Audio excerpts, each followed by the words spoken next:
Hello everyone, welcome back to my channel.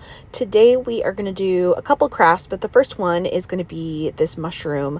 I got this from the Dollar Tree. I have a couple of these, so I'm going to make them all over, but it's limited stock because they don't have the mushrooms anymore. But this is kind of the inspiration. These were ceramic wall pockets from Joann's, Rip Joann's.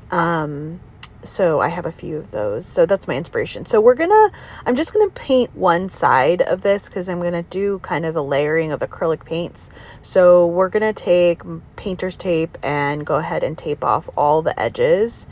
And once I've got that complete, we're going to put down a base layer of white acrylic paint.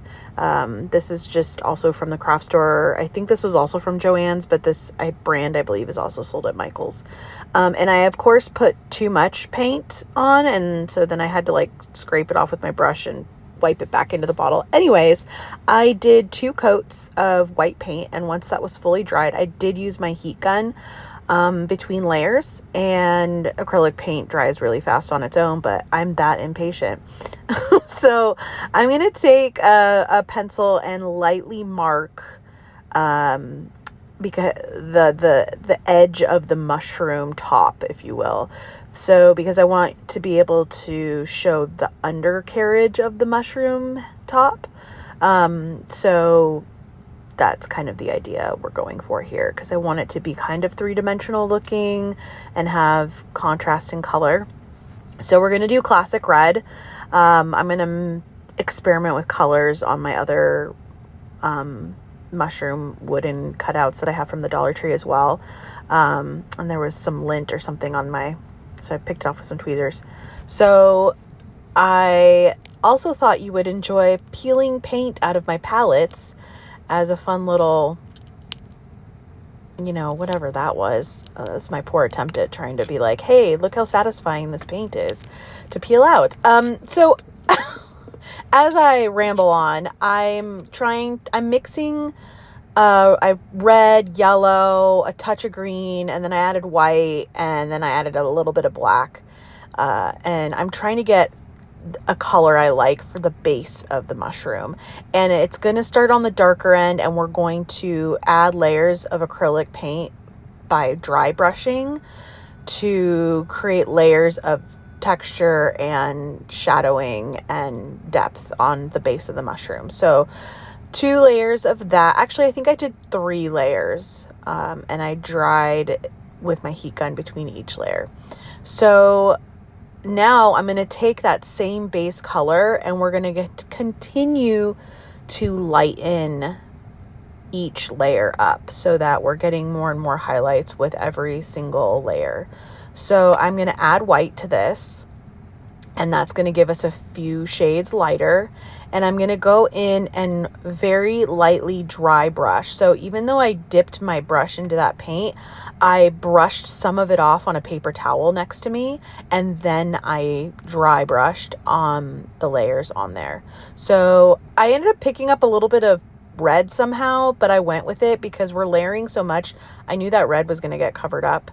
So, and honestly, it's the same red I was using for the top of the mushroom. It kind of worked. It didn't really affect the aesthetic. So I've added more white, as you saw, and we're going to repeat these layers by lightening each layer. So now I've added more white, we're getting a little lighter here, and we're going to go in and do the same thing over and over until you get to a point that you like what you see. I'm not washing my brush between this either. I am going back in here with the darkest color we originally started with and adding those lines or the ribs of the mushroom underneath.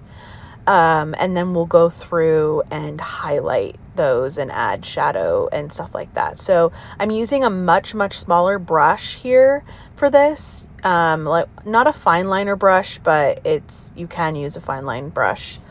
And I'm not dipping back into the paint. I'm running that paintbrush around until there's no paint left on my brush, basically, until it's run dry. And I'm not wiping it or washing it or anything in between unless I'm changing colors. So, and that kind of helps move the paint around, and you can kind of get shadowing, and it's really just kind of, there's no right or wrong way to do this. It's just blending your colors. And my paint is not quite all the way dry when I do this, so it makes for blending. If your paint is dry, you can always dip your I almost said toothbrush.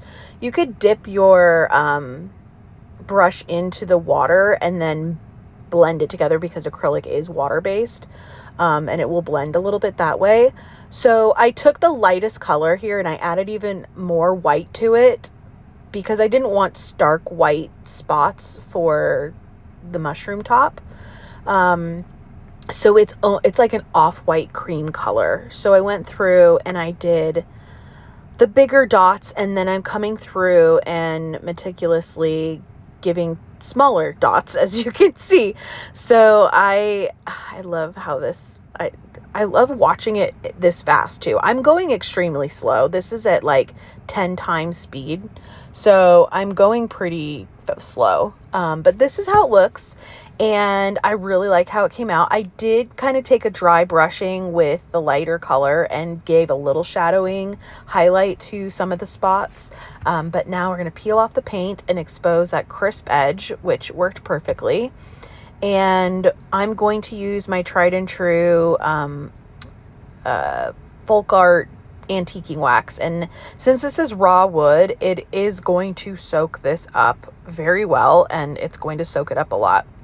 I did get some because I dripped it on the table on the front side, but we're not worried about that. I want this to kind of be, you know, a mushroom you would have seen how it would look in nature, which would have had dirt on it because it lives in the ground. It grows from the ground, right? So I wasn't concerned about it having too much wax, antiquing wax getting on the front of it. So let me know what you guys think in the comments. This will be for sale in my Etsy shop, and I'm also going to make a few others that will be available as well. And don't forget to give me a like and a subscribe if you like what you see, so you don't miss any future videos. So our next little throw-in project here is a simple one. It's quick and easy. I picked this cloche cheese board up at the thrift store, and the wood is very dry. So it is Thailand, it's teak wood, and it's very dry. It was loved, but it was still in good condition. So we're going to add some of my favorites. These, this is the IOD transfer. It's like the kitchen, I forget what it's called. I'll put it up on the screen. And so I chose the fork and spoon and this teacup from this booklet of transfers. And I'm just figuring out layout and how I want it. And I decided on kind of this triangle look. So if you're not familiar with IOD transfers, they are images, high quality images that stick down like stickers. And then you use this rubbing stick and you transfer your image. So I wanted something in the middle, and I have some loose pieces of IOD flowers, so I don't remember what book this came from, but I really liked how it draped down onto some of the teacup, the way the length of it ended up working out. So I applied this, and I think it was a perfect touch to kind of give that dead space in the middle something. And since this is meant for food, we aren't going to use what I normally would go to is antiquing wax, because you do have to seal these transfers in with something. So we're going to use Fusion's hemp oil wood finish. This is all natural. It's food safe. It's solvent free. It puts a water resistant surface coating on it, and it's food safe. So that way, if somebody purchases this and they want to put cheese or some sort of food on this, it is food safe, since it is a food used item. And I clearly here put down way more oil than I needed, but this piece of wood thanked me in the end. I wiped until my little heart couldn't wipe anymore.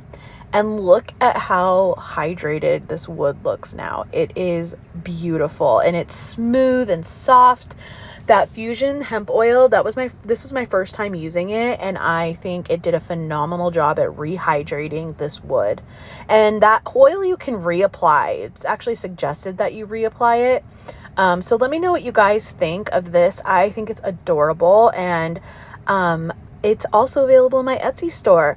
That's all for now, guys. Thanks so much for watching, and I will see you on the next craft video. Bye!